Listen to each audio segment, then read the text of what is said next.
Francis Comte est professeur émérite à l'université Paris-Sorbonne. Il a été titulaire de la chaire de civilisation russe et soviétique. Donc, notre conférencier a réuni un certain nombre de textes dans le numéro 14 des Cahiers slaves, qui est dans lequel ouvrage plusieurs auteurs ont travaillé sur le thème des chemins d'Odessa. Ce soir, nous allons emprunter celui des Grecs et des Juifs. Et voilà, donc je vous laisse la parole. Francis, vous saurez nous donner davantage de détails. Vous avez en fond d'écran le plan adopté par monsieur Comte pour son exposé. Voilà, une petite chose, c'est que les chemins d'Odessa dont je viens de parler, cette revue, elle est disponible sur le site Percé, accessible. Voilà, donc vous pourrez vous la procurer après la conférence. Voilà, merci Monsieur Comte d'être venu nous parler de ce chemin précisément d'Odessa, tout à fait passionnant et qui est aussi beaucoup à l'origine de cette ville cosmopolite. Merci beaucoup. Je vous laisse la parole. Alors, chers amis d'Odessa et peut-être d'ailleurs, bonsoir. Permettez-moi tout d'abord de remercier Madame Nemirovsky pour son aimable invitation et pour avoir créé cette association qu'elle anime remarquablement. C'est vrai, c'est une association qui manquait beaucoup en France et à Paris en particulier. Je voudrais aussi remercier son mari qui a rendu possible cette visioconférence Zoom, car elle nous permet de vous joindre à partir de notre campagne quelque peu isolée. Avec l'appui d'illustrations visuelles et sonores, je vous propose donc de suivre les chemins d'Odessa comme quête d'une terre promise et de le faire, j'allais dire, quasiment pas à pas. Pour l'essentiel, je vais vous présenter deux études connexes dont parlait Isabelle Nemirovsky.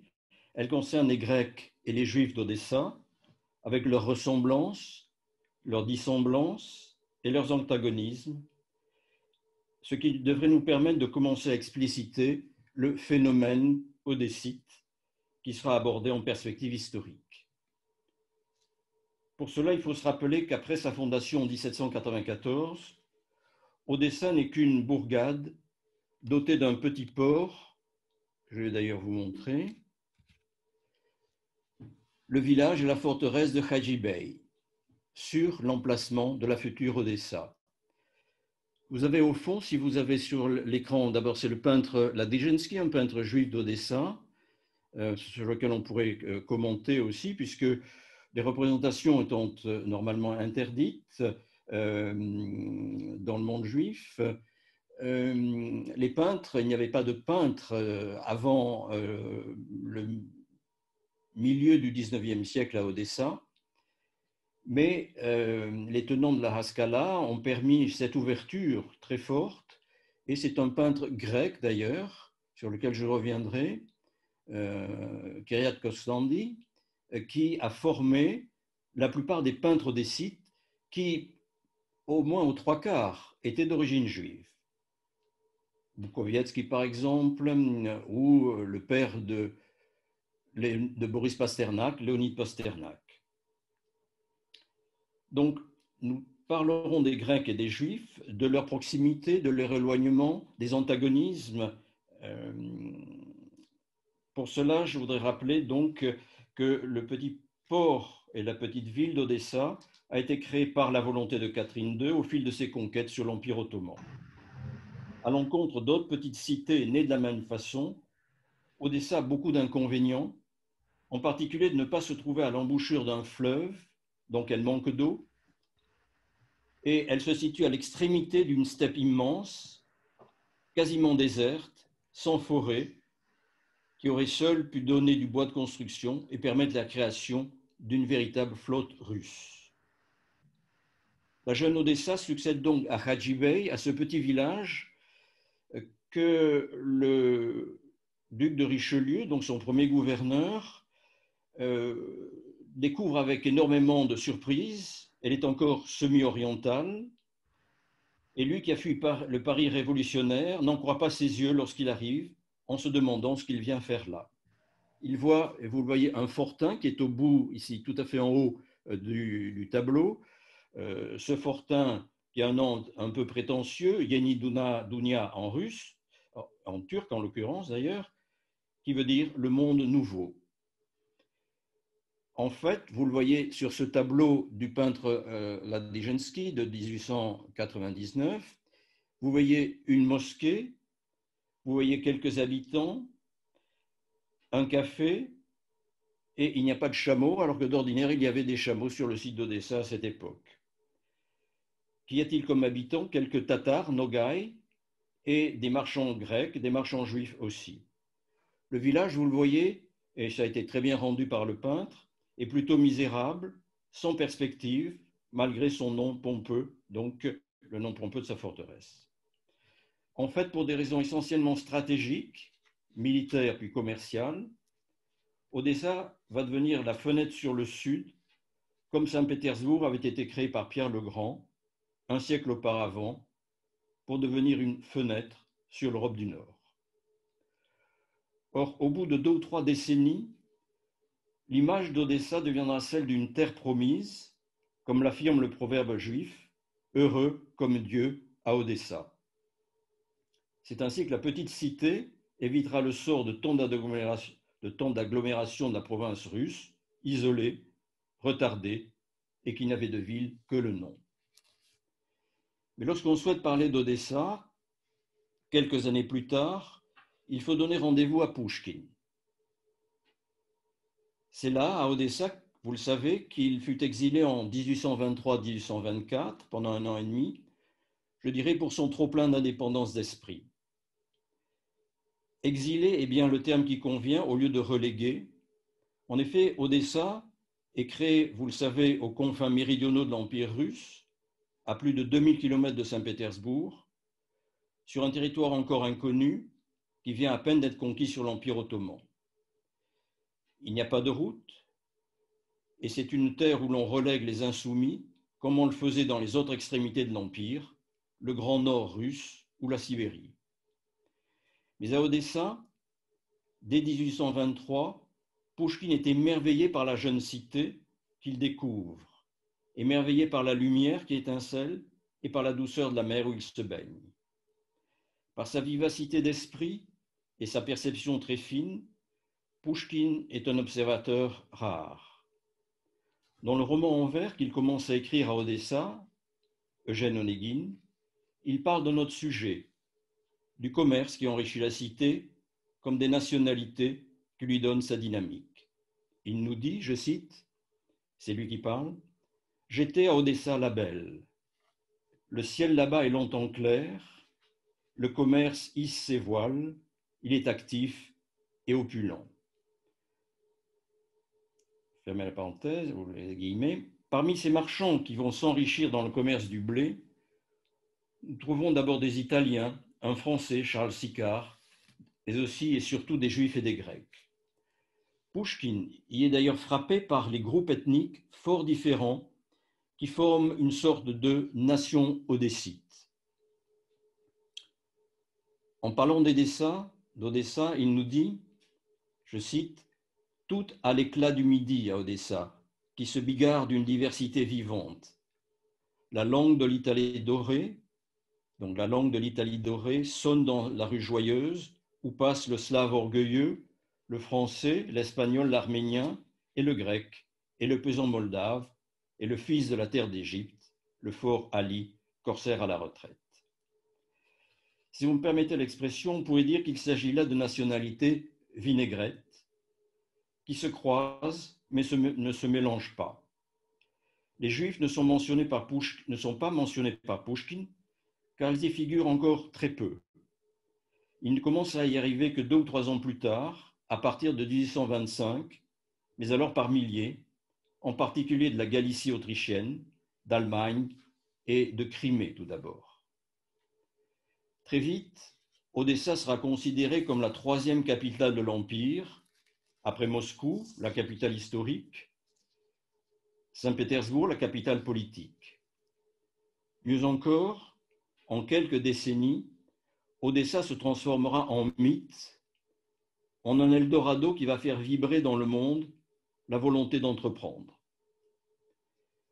Dès 1832, Balzac le révèle en France lorsqu'il évoque le père Goriot à son agonie, mais qui, dans un dernier sursaut, veut refaire sa fortune pour aider ses filles ruinées.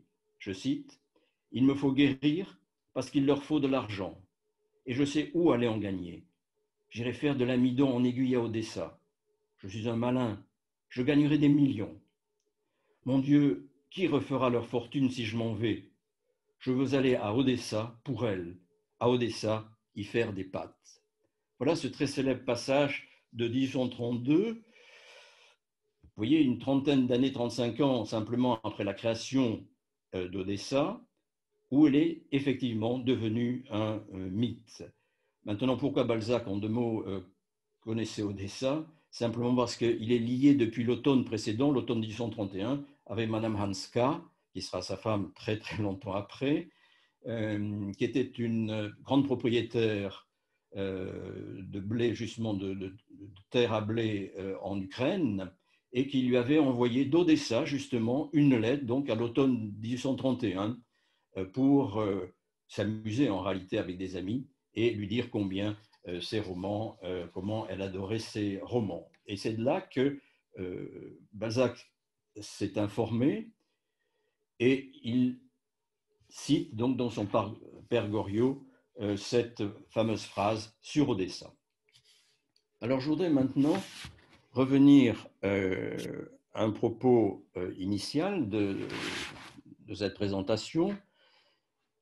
C'est le fait que les Grecs à Odessa, sur le site d'Odessa, sont venus au moins 23 siècles avant le 19e siècle. Vous le savez, Odessa, le golfe d'Odessa, alors ça c'est la forteresse de Hadji Bey, le café de Hadji Bey, et ici nous avons donc le pont Euxin, la mer Noire des Grecs, avec, vous voyez, une multitude de villes qui ont été créées essentiellement par les Grecs de Milet, donc sur la côte turque actuellement de l'Asie mineure.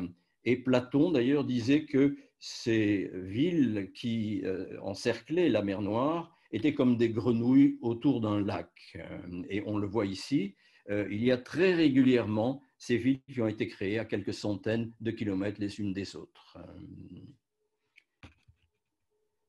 Le golfe d'Odessa comporte une douzaine de sites grecs qui ont été fouillés, en particulier par Yevgenia Redina, qui est une grande archéologue. Et vous avez ici, à côté d'Odessa, Koshari, justement, qui est un des sites les plus intéressants, même si à Odessa, nous avons un site tout à fait remarquable qui se trouve sur le boulevard Primorsky, que vous connaissez.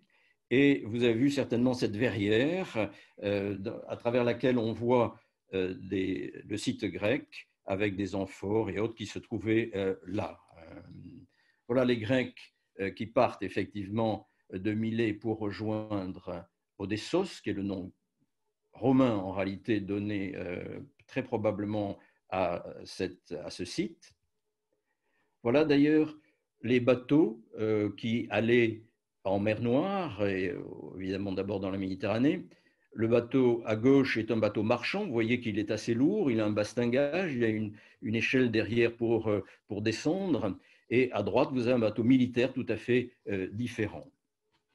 Une coupe donc du British Museum qui est tout à fait remarquable, c'est très rare comme représentation. Ici nous avons un bateau grec, bateau de commerce effectivement, qui a été recréé à partir d'une épave bien connue maintenant, qui avait pris l'eau effectivement près de Chypre. Voilà donc ce que les archéologues sous-marins ont trouvé, ce bateau. Voilà donc sur le boulevard Primorski ce que l'on voit à travers cette verrière que vous avez vu très certainement, et le musée d'archéologie d'Odessa, où sont concentrés beaucoup, effectivement, d'antiquités classiques de cette époque, donc entre le 5e siècle et le 3e siècle avant notre ère. C'est 250 ans, en gros, où se sont développés les sites grecs d'Odessa. Voilà quelques photos, justement. Celle-ci est particulièrement intéressante. Ce sont des stataires que l'on a d'ailleurs aussi à la Bibliothèque nationale de France dans le département des monnaies, comme je l'ai écrit. C'est un roi-site, effectivement, certainement à l'époque d'Hérodote, au 5e siècle avant notre ère. Et à côté du blé, vous voyez, il y a sur ce stataire, donc à l'avers, nous avons le roi-site, et au revers, nous avons donc ce blé, cet épi de blé très caractéristique, puisque, vous le savez, Hérodote nous montre remarquablement dans son livre, dans les histoires, l'importance du blé site, des sites laboureurs qui semaient, non pas pour consommer, mais pour vendre. Donc c'est très important et il est très heureux d'avoir effectivement ce genre de stataire en or qui le montre concrètement. Naturellement, c'est une civilisation hellénocite qui inspire aussi tous les sites grecs de cette époque avec les problèmes de confrontation. Et ici, ce sont des bijoux provenant donc d'un trésor de l'Empire Khazar dont les élites auraient été converties au judaïsme. C'est entre le 8e et le 10e siècle de notre ère.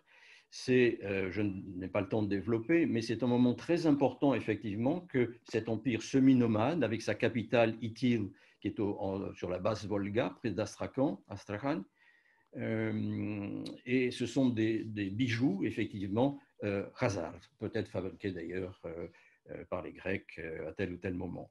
Donc, ce débat sur les élites khazars qui auraient été converties au judaïsme est très actuel. On a des documents extrêmement importants, à Cambridge en particulier, sur ce sujet, mais ça a été aussi remis en cause par des spécialistes dernièrement. Alors, je vous montre ici, pour arriver plus précisément à nos sujets concrets, cette carte faite par le chevalier de Beauplan au milieu du XVIIe siècle. C'était un chevalier originaire de Rouen d'ailleurs, qui a travaillé pour les rois de Pologne, a créé des forteresses pour se protéger de l'Empire ottoman, évidemment. Et vous le voyez, Loca Deserta, Loca Deserta, Loca Deserta, Loca Deserta, etc. Cette zone, cette immense plaine était totalement déserte au XVIIe siècle et simplement, évidemment, patrouillés en quelque sorte par des Cosaques, c'est-à-dire des paysans qui avaient fui le servage et qui avaient constitué cette entité militaire pour défendre les frontières russes, ce qui a été récupéré évidemment par l'Empire russe. Ici, je vous montre rapidement une tiare que le Louvre a achetée en 1896, la fameuse tiare de Saïta-Farnès, un prince et un roi scythe. Elle était remarquablement faite, mais par un génial faussaire que vous connaissez probablement, qui s'appelle Israël Ruchamovski.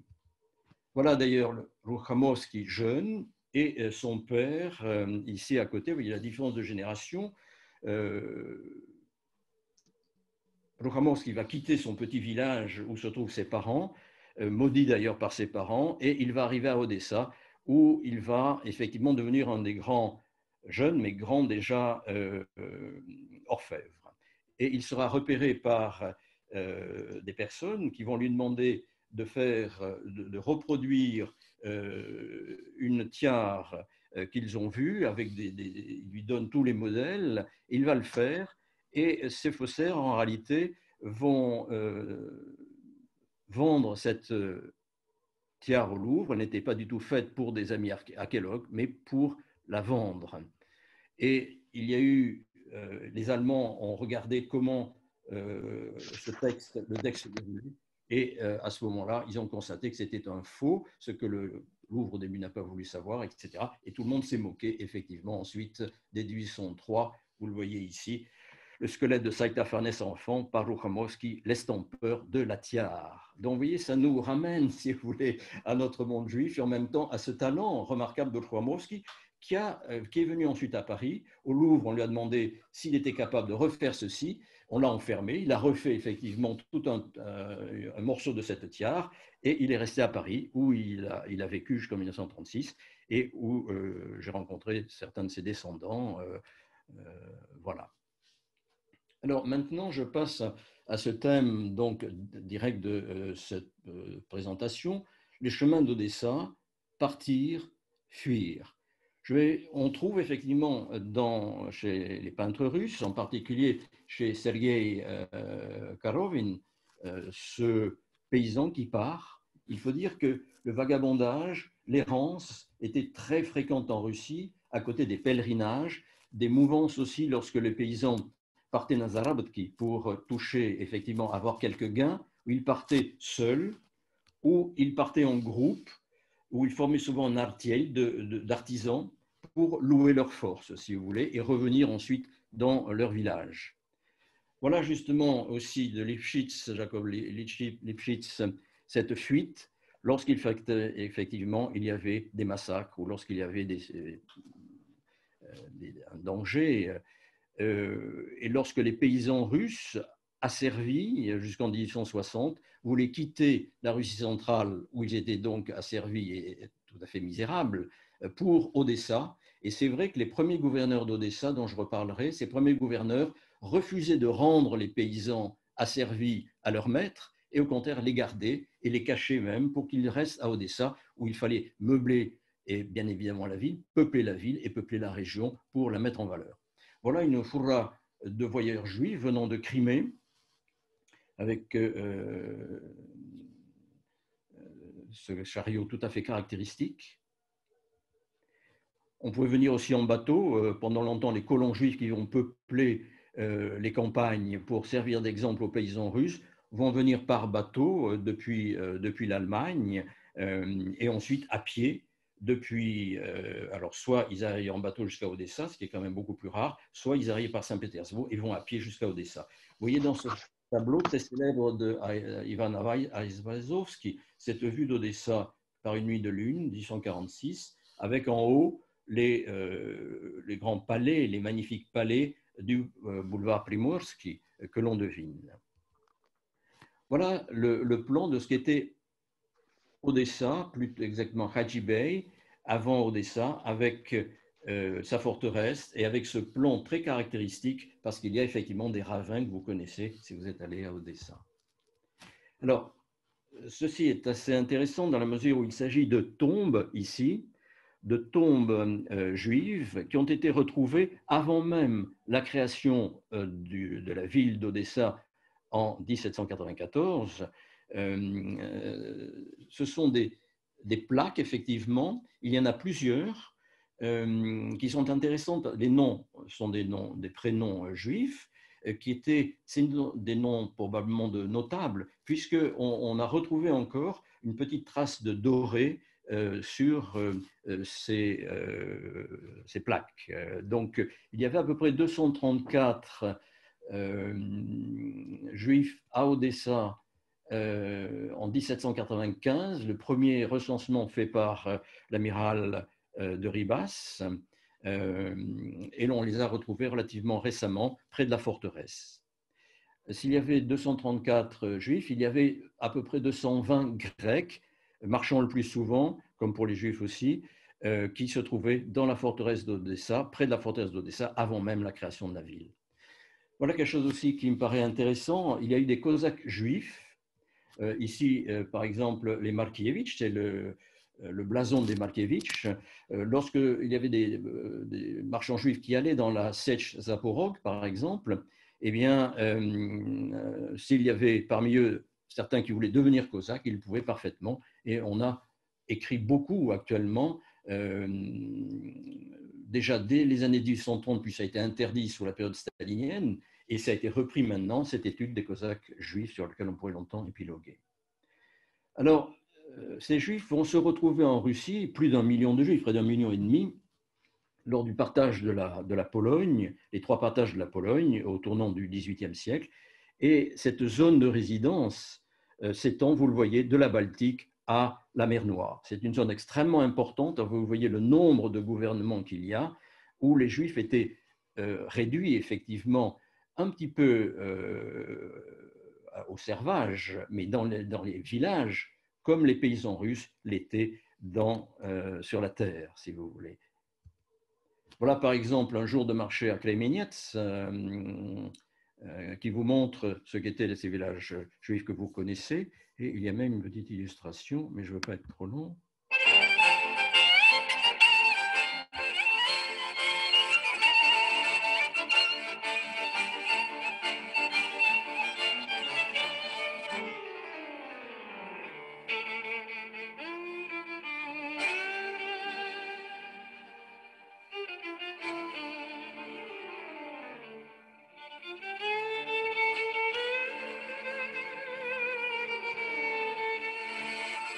suis obligé malheureusement de l'arrêter, le temps passe.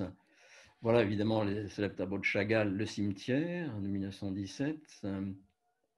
Et puis à côté, Odessa,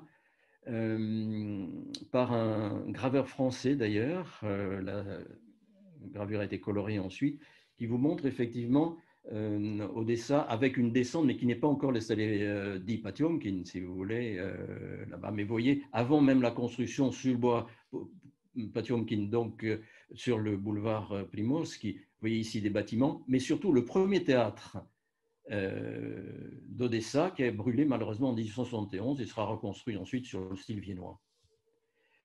Alors voilà nos juifs d'Odessa. Odessa, une ville pieuse, déclara soudain le rabbin avec une force extraordinaire, étoile de notre exil, puis involontaire de nos calamités. Il est sûr que les juifs hassidiques, par rapport aux juifs de la Haskalah qui viendront, considéraient, vous le savez, que Odessa, le feu brûlait autour d'Odessa, à Saint-Vestre d'Odessa, et que c'était une ville de perdition. Voilà la première grande synagogue d'Odessa, construite très tôt après la création de la ville. Et comme Babel l'a beaucoup souligné, la différence fondamentale entre les Juifs du Nord, de Brody en particulier, et les Juifs d'Odessa, beaucoup plus légers, comme vous le voyez, avoir cette statue sur sa tombe, quelque chose qui n'est pas banal. On le voit, évidemment, le décalage est très important. Vous connaissez Horloger Cordonnier, beaucoup de photos, effectivement, sur tous ces métiers de l'artisanat, ici, et aussi sur des colons juifs, puisque l'on a beaucoup travaillé récemment sur les colons juifs, effectivement, qui avaient été installés sur des terres. Et parmi ces colons, on trouve le père de Trotsky, justement, qui n'était pas si pauvre que ça, qui avait fait construire cette maison près de Kherson, en réalité. Et là, vous voyez une caricature de Trotsky par un caricaturiste juif très, très connu à Odessa, qui était Mikhail Linsky plutôt, et qui a ensuite émigré à Paris. Le maître d'école, la progression par l'école était très importante chez les Grecs d'ailleurs, comme chez les Juifs à ce moment-là. Voilà la différence de génération, comme on l'a vu tout à l'heure avec pour Ruchomowski, entre les parents, la fiancée et, si vous voulez, ceux qui viennent d'Europe occidentale, en particulier d'Allemagne.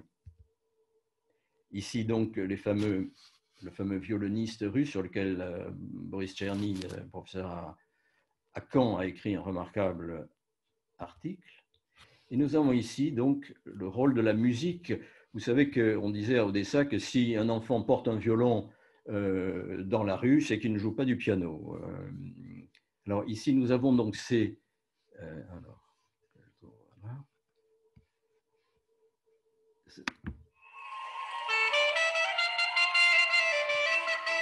La fameuse musique Klezmer. Et à droite, vous avez un dessin de Léonid Pasternak, le père de Boris Pasternak.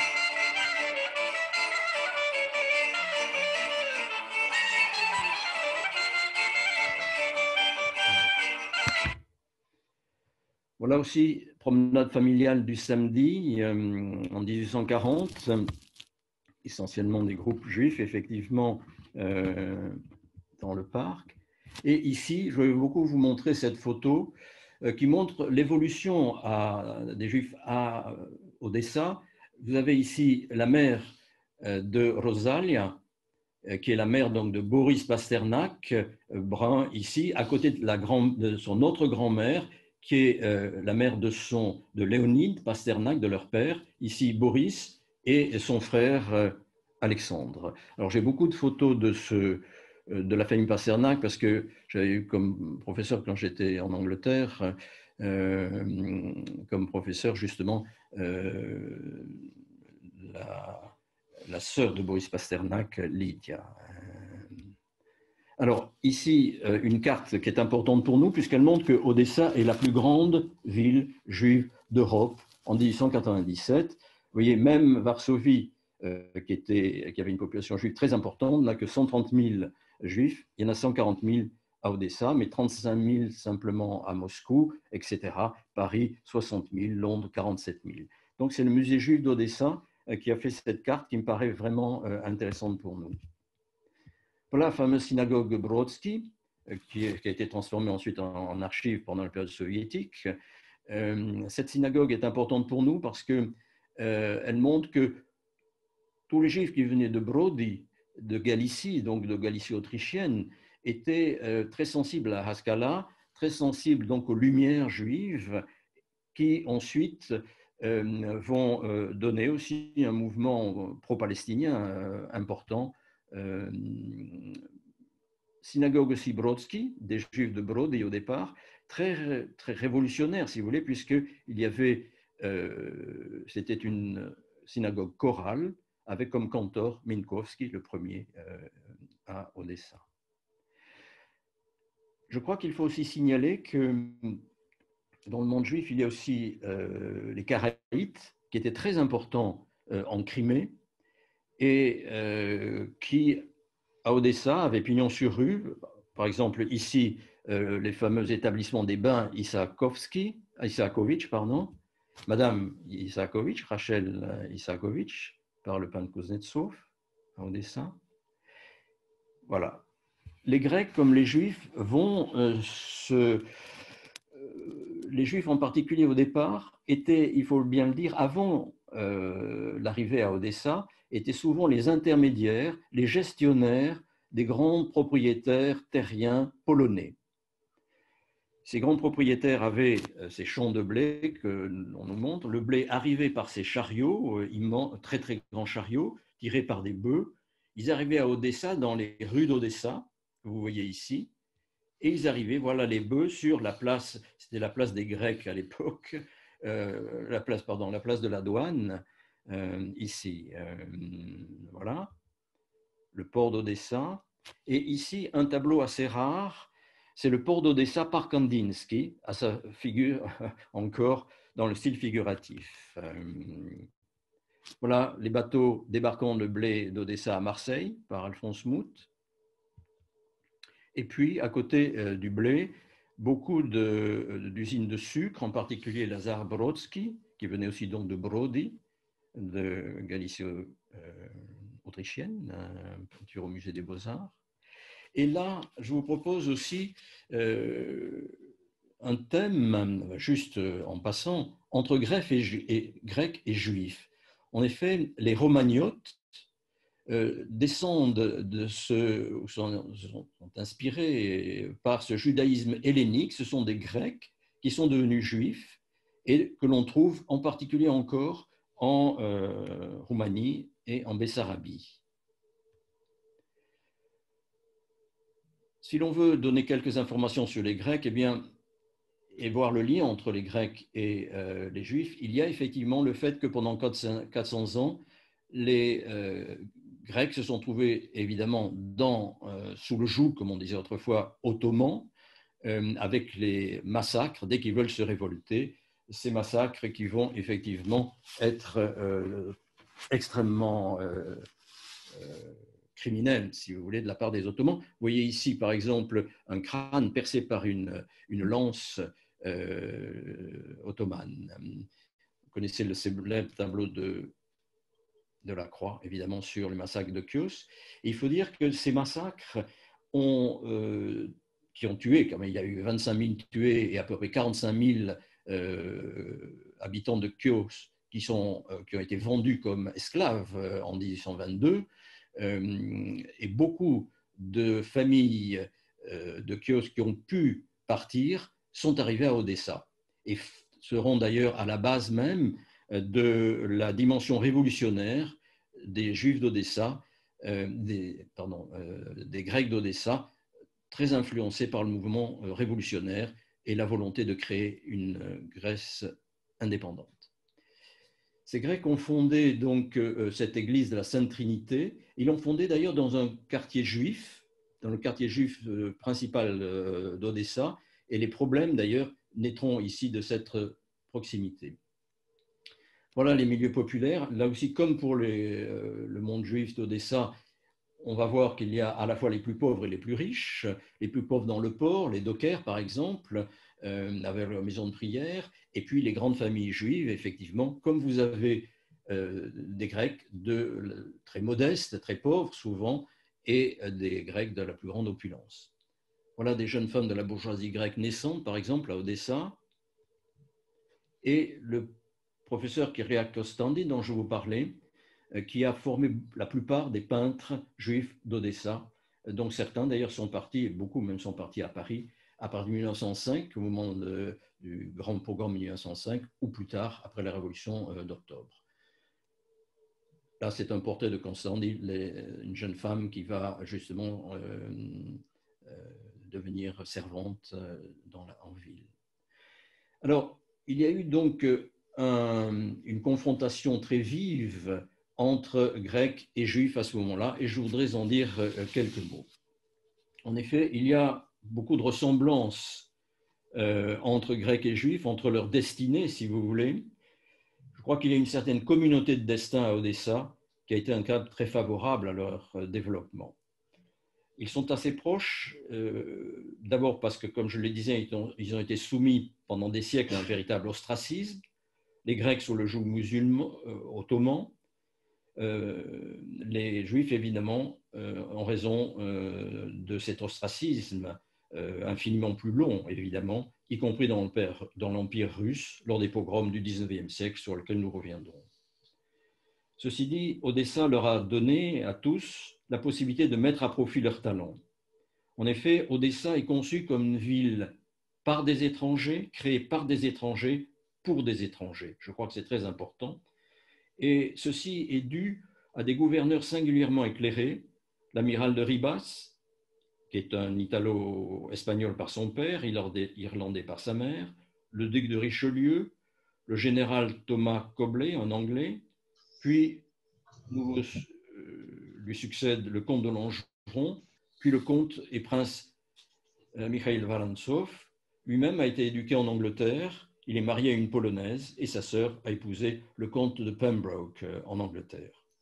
Alors, ces premiers gouverneurs, donc la première moitié du XIXe siècle, ils sont restés tous assez longtemps, ces premiers gouverneurs ont donné leur chance à tous ceux qui avaient la volonté d'entreprendre et les capacités de le faire avec un esprit d'entreprise, justement.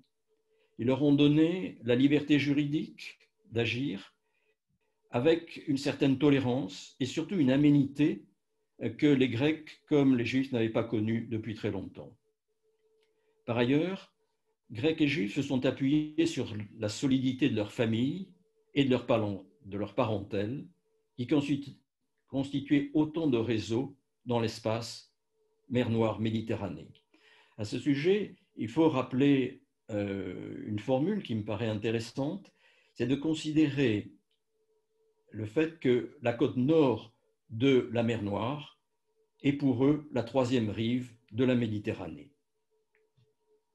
Mais il y a aussi beaucoup de dissemblances entre Grecs et Juifs, non seulement liées à leur forte conscience de l'identité ethnique, linguistique, culturelle, religieuse, mais aussi à la conscience naissante d'une identité nationale qui commençait à se construire.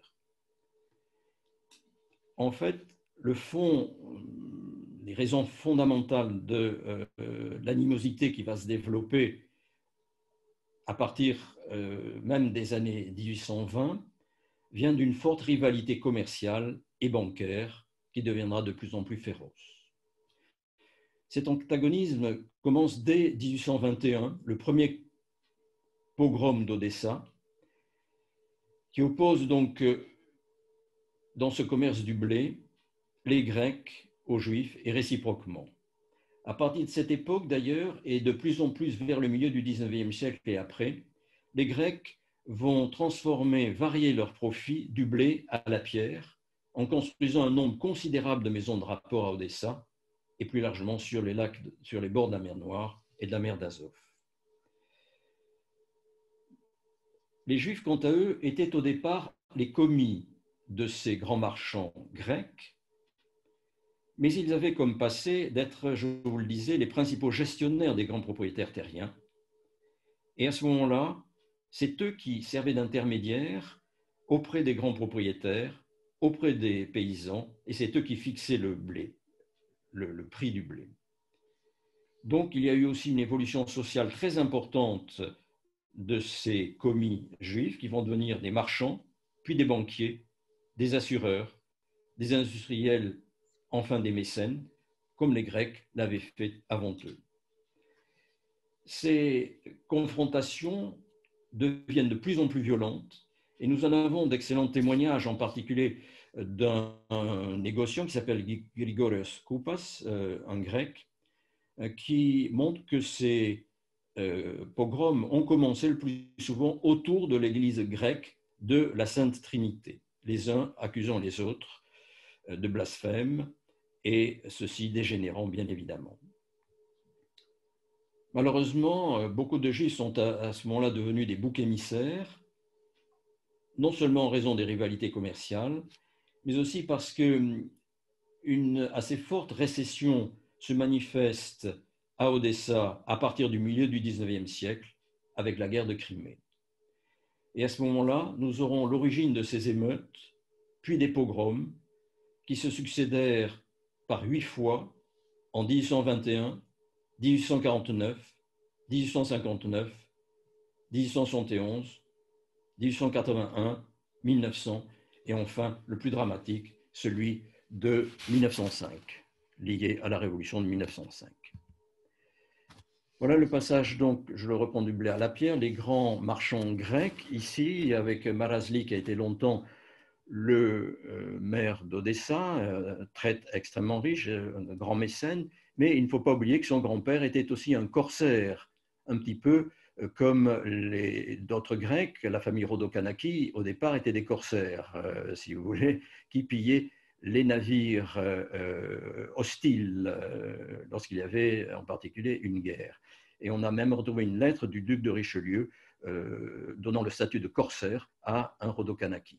Ces grandes familles grecques, vous les trouvez, par exemple, les princes cantacuzènes, qui ont même mis leur blason sur la demeure familiale, sur un vitrail de la demeure familiale. Vous voyez ici, il y a une petite erreur d'orthographe, c'est les Mavrocordato, qui sont les princes Mavrocordato. Il y a plusieurs branches de ces Mavrocordato, d'ailleurs, qui sont des grands bourgeois, des grands aristocrates. En général, ici sont la branche princière des Mavrocordato. Et lorsqu'ils ont compris que le marché du blé n'était pas véritablement ce qu'il l'avait été et qu'il était ensuite, qu'il avait été repris de façon très talentueuse par les Juifs, ils ont construit des maisons de rapport et ils sont devenus en quelque sorte des rentiers.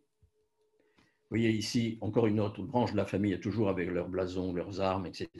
La famille Mavrocordato aussi, leur dacha sur le boulevard des Grecs, donc à Odessa.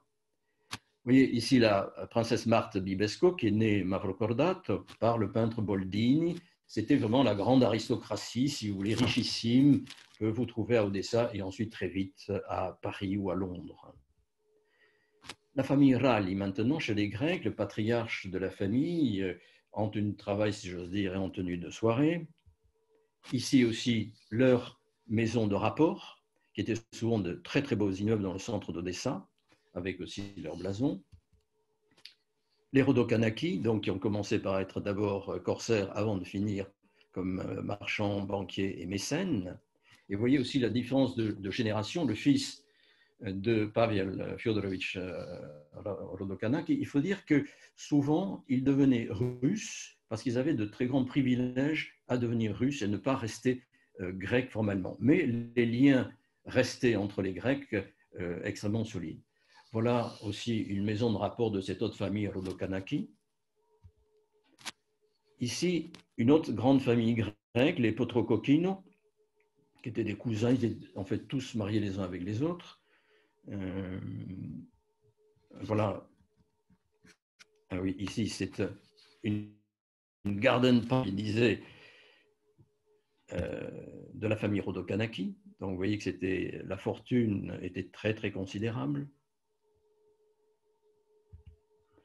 Ici, le grand magasin extrêmement bien construit des Petrokokino et une carte, justement, qui représente aussi ce magasin près de la mer.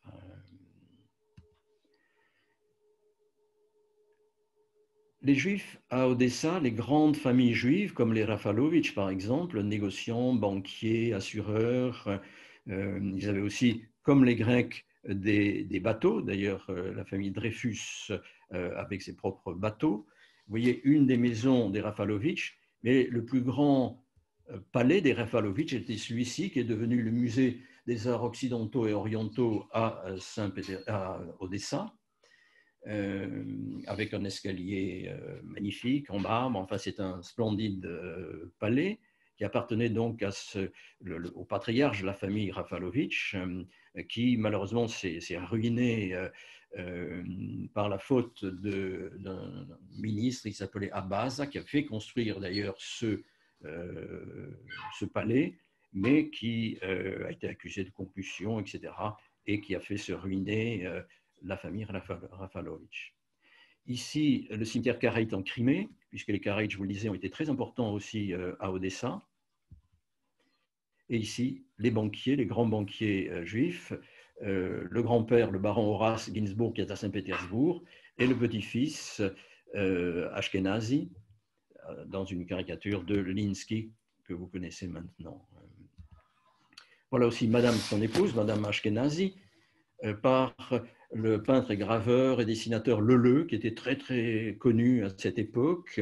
Et voilà une partie de leur palais à Odessa, qui a été repris d'ailleurs dans la villa Efrussi de Rothschild à Saint-Jean-Cap-Ferrat. Vous voyez, vraiment absolument la même entrée de ces palais, ou la même pièce de ces palais qui se ressemblent beaucoup. Ici, un dandy juif, évidemment, qui existait. Avec...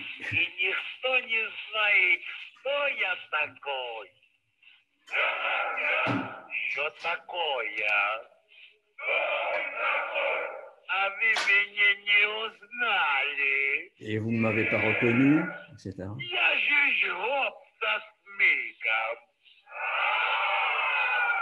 Так по этому поводу.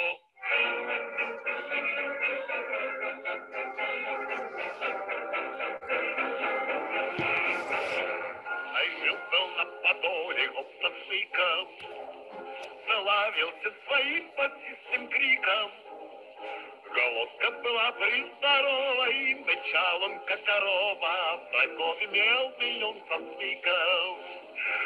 Гоп-цыган это буду я. Вы, друзья, послушайте меня. Ремеслом избрал я кражу, из тюрьмы я не вылажу. Etc. Voilà aussi dans ce film muet, lui, en 1926, qui avait aussi évidemment une musique. Ah, voilà, c'est la même musique. Voilà le quartier juif pauvre. C'est la Moldavanka que vous avez peut-être visité, qui est très près en réalité du centre d'Odessa, et où se retrouvait un petit peu la misère d'Odessa, en particulier les Juifs d'Oker qui travaillaient au port, et d'autres personnes. Il y avait un certain mélange dans ce quartier. Voilà, d'ailleurs, on voit les déshérités de la Moldavanka, juifs et non juifs, qui ont été photographiés. Voilà, c'est miséreux, puisque il y avait un nombre de miséreux extrêmement important, comme évidemment aussi un autre aspect qui était la prostitution, comme dans tous les ports évidemment, mais qui était très importante à Odessa.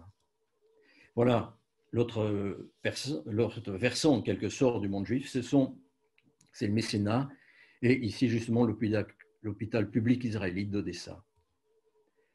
Malheureusement, et nous allons terminer là-dessus, les pogroms d'Odessa, vous le voyez, qui sont considérables, qui se répètent à partir du 149, la deuxième partie donc, des années 50 et par la suite, à cause de ce problème d'affaissement de la richesse d'Odessa.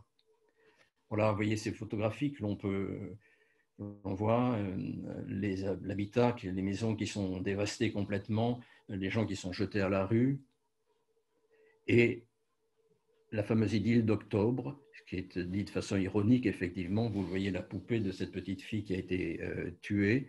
Nous sommes donc à une période, c'est la Révolution de 1905, qui commence donc par le Dimanche Rouge en janvier 1905 et qui va se terminer 2 ans plus tard, en fait, en juin 1907. Et entre-temps, il y aura effectivement beaucoup de, vous voyez ici, ces processions que l'on appelle des processions avec les prêtres, effectivement, orthodoxes, avec ce que l'on appelle les centuries noires, qui est une sorte de proto-fascisme en réalité. Ça a été analysé en tant que tel et à juste titre, proto-fascisme russe, qui est tout à fait étonnant à cette époque et qui va effectivement jouer de ces pogroms et prendre une part déterminante dans ces pogroms où les Grecs jouent un rôle de plus en plus faible en réalité. Il y a donc des groupes juifs d'autodéfense qui sont organisés par le Bund, vous connaissez ce parti politique juif, justement en 1905 et en 1918, et ils seront, ces groupes d'autodéfense sont d'abord constitués par le fameux F. Vladimir Jabotinsky, qui a écrit ce très très beau roman d'ailleurs sur Odessa, Les Cinq. Voilà aussi une caricature de Jabotinsky par Linsky à côté. Victime d'un pogrom à Odessa pendant la guerre civile. Les pogroms ont été aussi très importants à cette période. Et finalement, le départ, les chemins de l'exil non plus vers Odessa, mais à partir d'Odessa. Ici, la période était encore calme, ça doit être le tout début de 1919. Et lorsqu'on arrive en 1920, c'est la panique complète pour partir d'Odessa. Vous voyez ici ce tableau très, très caractéristique, un petit peu comme nous avons ces migrants de nos jours. Vous voyez la différence entre ceux qui partent, les grands bourgeois qui partent effectivement d'Odessa assez tôt, avant que l'armée rouge n'arrive, et puis ceux qui craignent évidemment les bolcheviks et qui partent de Novorossiysk, qui est encore libre. Oui, bonjour, bonsoir. Bonsoir. Oui, non, je veux reprendre les derniers slides que vous avez montrés au travers de l'émigration à partir d'Odessa, pour les causes de pogrom que vous avez décrites. Et j'aurais aimé savoir, est-ce que l'émigration à partir d'Odessa en direction de l'Europe ou des États-Unis a démarré avant ces pogroms et avant cette date, ou c'est seulement à partir de ce moment-là qu'il y a eu une émigration importante en direction de l'Europe, de l'Ouest et vers les États-Unis? Oui. Alors, effectivement, par exemple, parmi les peintres odessites d'origine juive, un certain nombre partent au départ simplement pour se former, pour continuer leur formation de peintre aux Beaux-Arts de Paris. D'autres partent parce qu'ils craignent, ils ont vu les pogroms d'Odessa en 1905 et ils voient leur extrême violence et à ce moment, ils partent dès 1905. Il y en a aussi qui partent effectivement, non pas pendant la guerre, mais immédiatement après, en voyant que à ce moment-là, Odessa, vous le savez, à partir d'octobre 1917, Odessa devient une ville refuge et beaucoup de personnes, juives ou non juives, descendent au fur et à mesure que l'armée rouge avance vers le sud et vers la Sibérie d'ailleurs. Au fur et à mesure, ces gens descendent vers Odessa. Et vous avez d'ailleurs un très bon livre de l'écrivain Ivan Bounin qui s'appelle Jour maudit, sur justement cette descente vers Odessa et vers la difficulté qu'il y avait à partir à ce moment-là. Et donc, un certain nombre de Juifs sont partis à ce moment-là, ou sont partis plus tard, même au début des années. Par exemple, le père de Boris Pasternak, Léonid Pasternak, est un peintre qui donc, est très célèbre déjà en Russie. Il a vécu en Allemagne, donc je le disais, où il a été formé. Et il revient à ce moment-là comme professeur à Moscou, sans vouloir d'ailleurs renier sa foi juive, ce qui n'était pas possible normalement pour un professeur de l'école des beaux-arts à Moscou. Il a gardé ses positions, il a quand même été admis comme professeur. Ça, c'était vraiment une première, c'est très important. Mais Léonid Pasternak va rester en Russie un certain temps, en Russie soviétique. Il va devenir même un peintre, non pas officiel, mais enfin qui va peindre par exemple Lénine, qui va peindre tel ou tel congrès du parti, etc., jusqu'au moment où il sentira qu'il ne peut pas partir. Alors, il part en Allemagne, plus ou moins officiellement, avec ses 2 filles, et les 2 garçons sont restés à Moscou. Et ça sera finalement leur lot. Léonid Pasternak, après son séjour en Allemagne et la montée du nazisme, va partir rejoindre ses filles à Oxford, justement, en Angleterre. Et les 2 garçons, Boris et Alexandre, resteront à Moscou, définitivement. Voilà, je ne peux prendre qu'un exemple, si vous voulez, mais je crois qu'il est assez caractéristique. Est-ce que je peux me permettre d'ajouter, je ne sais pas si Monsieur Blum, vous vouliez peut-être parler aussi à partir de quand les Juifs ont quitté Odessa à cause des persécutions. C'était peut-être aussi ce point de vue-là. Les États-Unis, finalement, beaucoup de personnes venant de l'ancien empire russe vont partir aux États-Unis, surtout après la Deuxième Guerre mondiale ou avant la Deuxième Guerre mondiale, mais plutôt à ce moment-là, en réalité. Voilà, oui, merci beaucoup, monsieur. C'était passionnant. Je voulais vous demander, l'enfant Trotsky, à quel moment il est parti? Alors, Trotsky lui-même, il est parti de Kherson, de chez ses parents, pour aller chez un oncle qui vivait à Odessa avec sa famille. Et donc, il a été hébergé à Odessa pendant quelques années d'ailleurs. Et alors, lui-même est parti évidemment beaucoup plus tardivement, après la période soviétique. Il est parti effectivement, il a été expulsé du parti vers 1927. À ce moment-là, comme tous ces grands révolutionnaires juifs et non juifs, ils ne pensaient absolument pas qu'il y aurait des purges, eux qui avaient eu un poids aussi important. Et donc, Trotsky on lui a permis de partir avec des malles entières. Il est parti avec un wagon entier de ses documents, dans lequel d'ailleurs moi j'ai eu l'occasion de travailler longtemps à l'université d'Harvard, puisque je faisais ma thèse sur un thème proche des trotskistes. Donc, lui, il est parti en 27, d'abord à Prinkipo, en Turquie, puis après, il est passé par la France. Et en France, il a été, toutes ces archives que moi j'ai vu consulter aux États-Unis, elles étaient au départ en France dans notre institut d'études slaves, 9 rue Michelet. Il y a eu un cambriolage de ces archives, évidemment financé et organisé par le pouvoir soviétique, et qui voulait récupérer ces archives-là, qui sont considérables, puisqu'il y a tous les protocoles du Politburo, etc. Enfin, c'est richissime comme archive, et très important. Mais les cambrioleurs n'ont pu prendre que les coupures de journaux. Et à ce moment-là, ils sont partis, on a certainement, ils n'ont pas pu rester. Et donc, Trotsky a ensuite envoyé tout ceci aux États-Unis, à Harvard, et ensuite il est parti au Mexique. Donc vous voyez, c'est tout un cheminement assez long, avec aussi des liens permanents. J'ai pu lire ces lettres-là entre Trotsky, qui était déjà, par exemple, à Prinkipo, donc dans les années 27, 28, 29, avec les principaux représentants de la mouvance trotskiste face à Staline. Par exemple, on a nommé Christian Rakovsky, sur lequel j'avais fait ma thèse. Voyez. Donc c'est vraiment un processus qui l'a amené progressivement jusqu'au Mexique, mais très lentement. Alors, cette exposition, finalement, elle verra le jour? Parce que maintenant, vous avez couteau dans la plaie, cher ami. À un moment, vous vous plaignez du manque de documents, mais là, c'est énorme. Bon, on y a travaillé effectivement, comme vous savez, pendant 5 ans, et malheureusement, entre la Russie et l'Ukraine qui a tout bloqué, effectivement. Les assurances aussi qui détestent les bruits de bottes, on les comprend. Et cette fois, pour cette exposition, qui était quand même prévue sur 1300 mètres carrés pour Odessa, ce n'est pas tout à fait négligeable. Si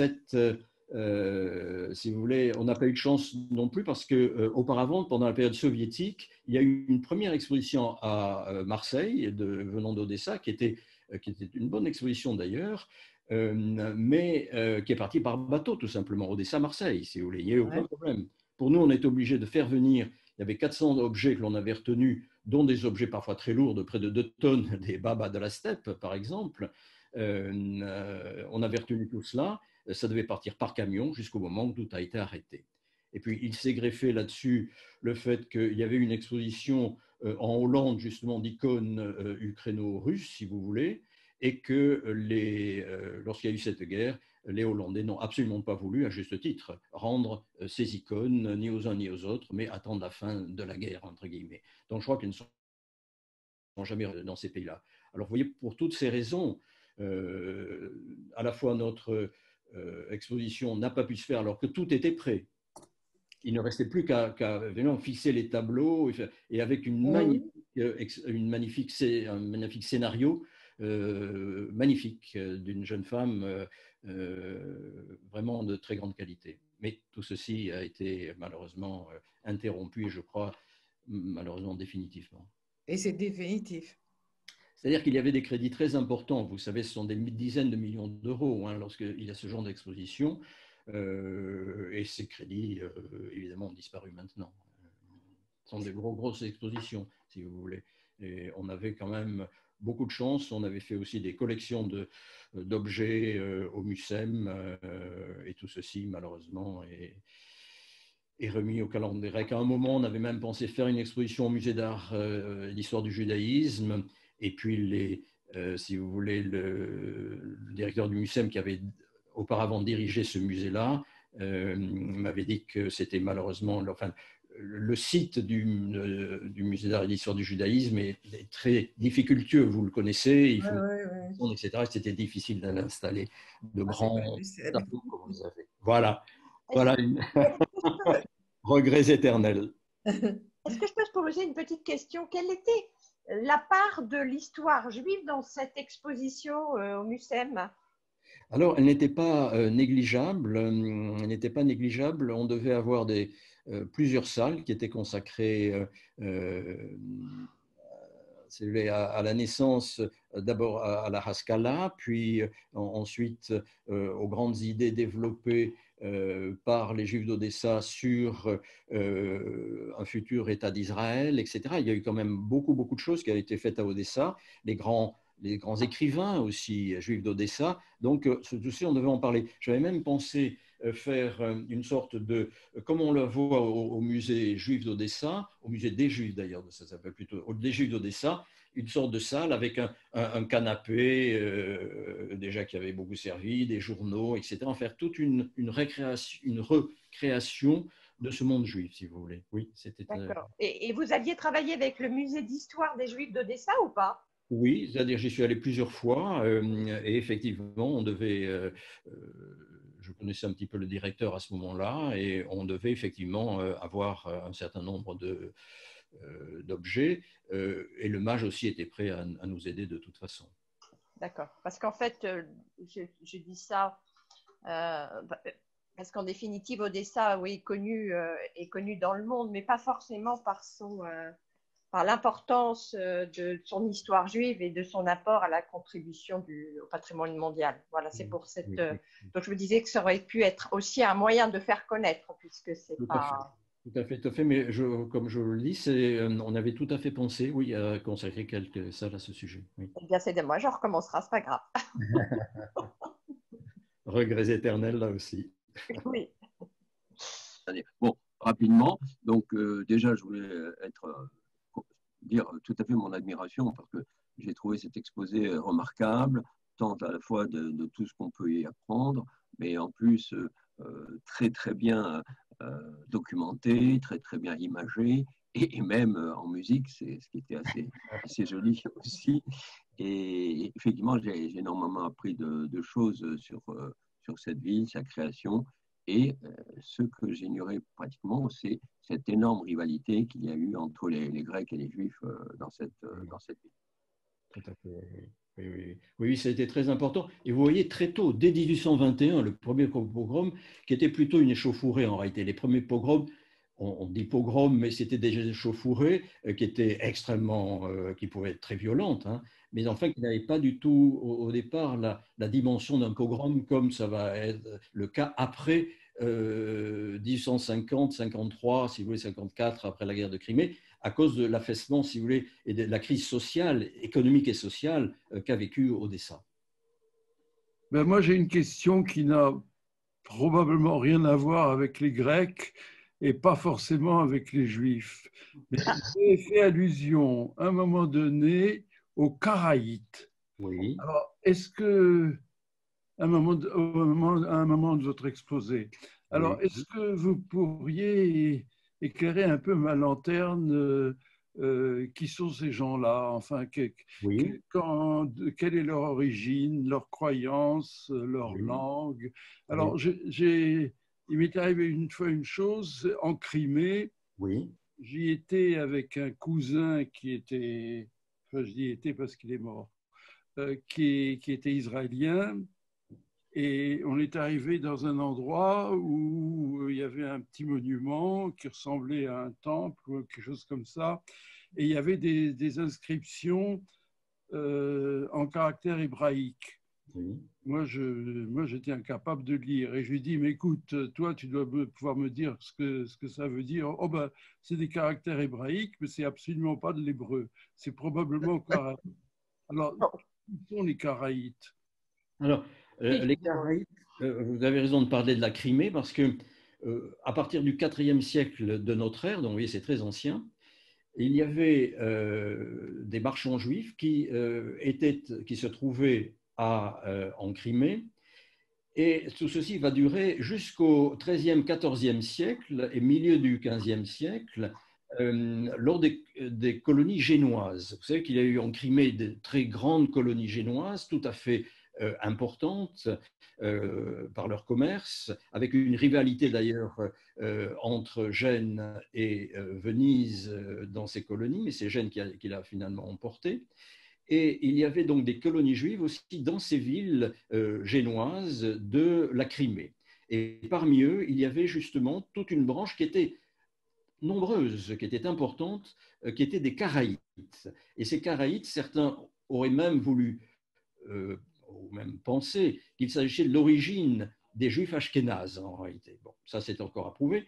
Mais en tout cas, dans cette époque du Moyen-Âge ou après, ces juifs karaïtes, alors, sont juifs sans lettres, c'est-à-dire qu'ils ne reconnaissent pas disons, les commentaires sacrés, les textes sacrés à côté de la Bible juive, si vous voulez.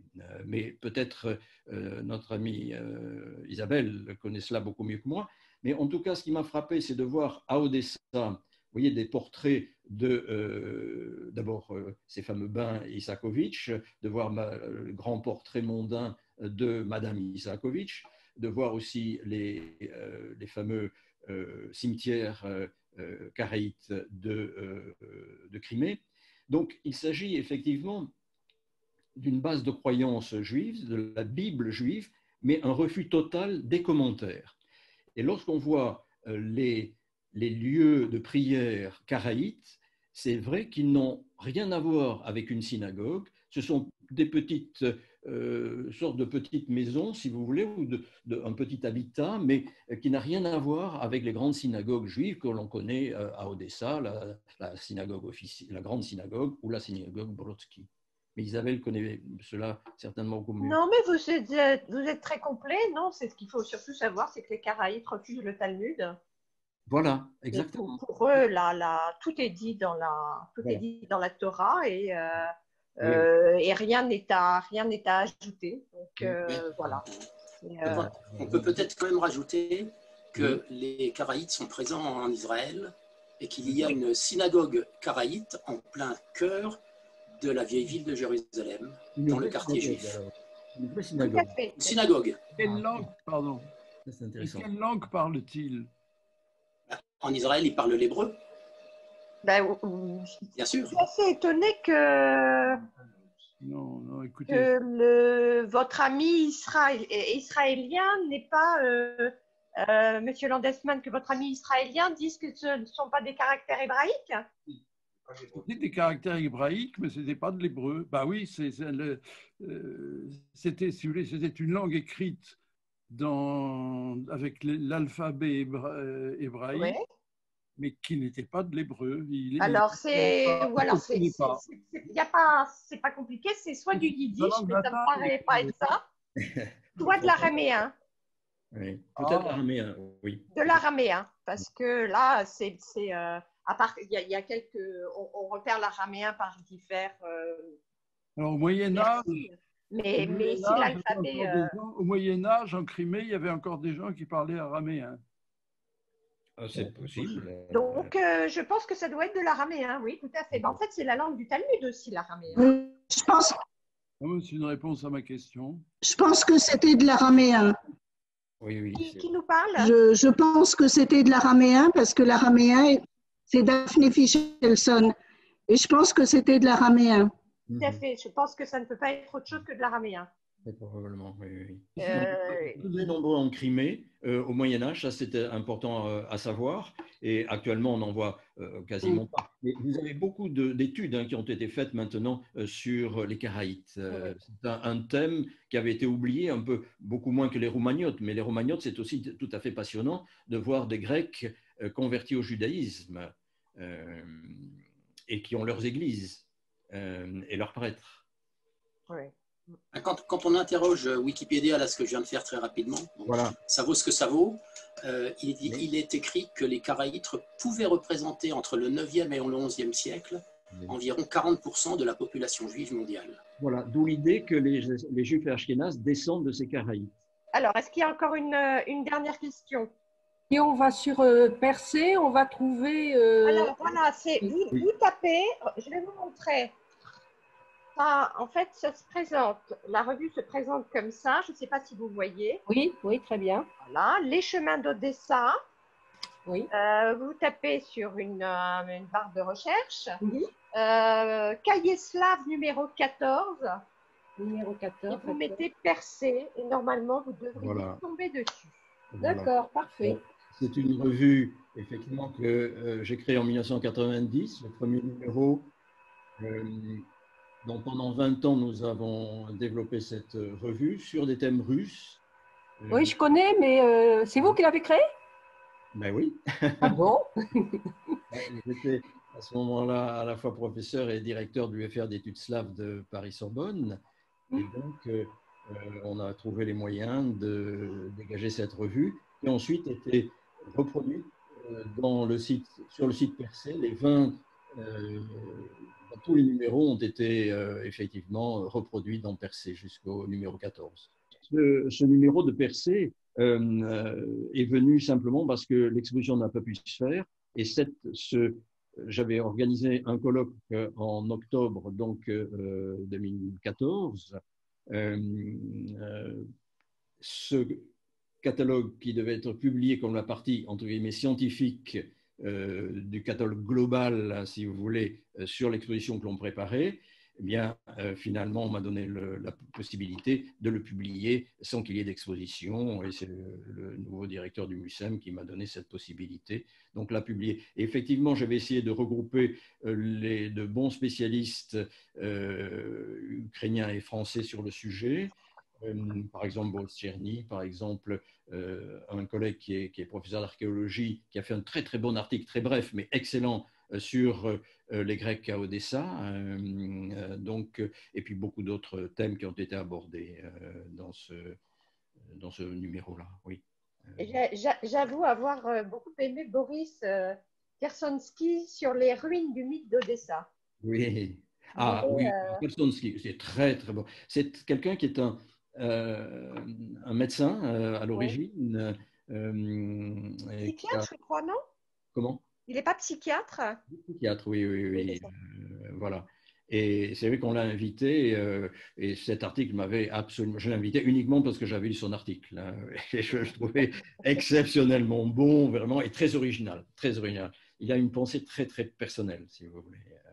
Voilà. Oui, voilà, c'est ça. Mais c'est une figure très, il est très, connu, très importante d'Odessa aussi, chez les intellectuels, oui. Il est poète, il a beaucoup écrit, enfin c'est quelqu'un de très remarquable. Oui, oui, absolument. Absolument. Monsieur Blum. Oui, je voudrais reprendre la parole sur les Karaïtes et les nazis, parce que sur Wikipédia, il y a effectivement quelques lignes qui en mentionnent. Et je lis textuellement ce qui est écrit. En 1937, les Karaïtes sont exemptés des lois raciales allemandes par l'apport de documents tsaristes qui affirment qu'ils ne sont pas d'origine juive, mais convertis au judaïsme à une époque récente. Ce qui est manifestement inexact, puisque de toute façon, il date de très longtemps pour avoir refusé le judaïsme rabbinique, même probablement à sa naissance. Et ces documents donc, sont acceptés par le ministre de l'Intérieur allemand, ce qui sauve les Karaïtes allemands et plus tard ceux du Caucase de la déportation. De nombreux certificats de karaïsme provenant de la communauté égyptienne, parce qu'il y en avait aussi en Égypte, mais aussi des Karaïtes de Lituanie, permettent alors de sauver un certain nombre de rabbinites de la mort. Voilà ce qu'on trouve sur... Voilà, c'est ça, parce qu'en fait, ils n'étaient pas considérés comme étant des vrais juifs. Voilà. Oui, ce qui est en soi inexact, parce qu'ils suivaient totalement la Torah. Oui, absolument. Depuis l'origine. Et ce qui définit bien le judaïsme, c'est à l'origine la Torah et le Tanakh.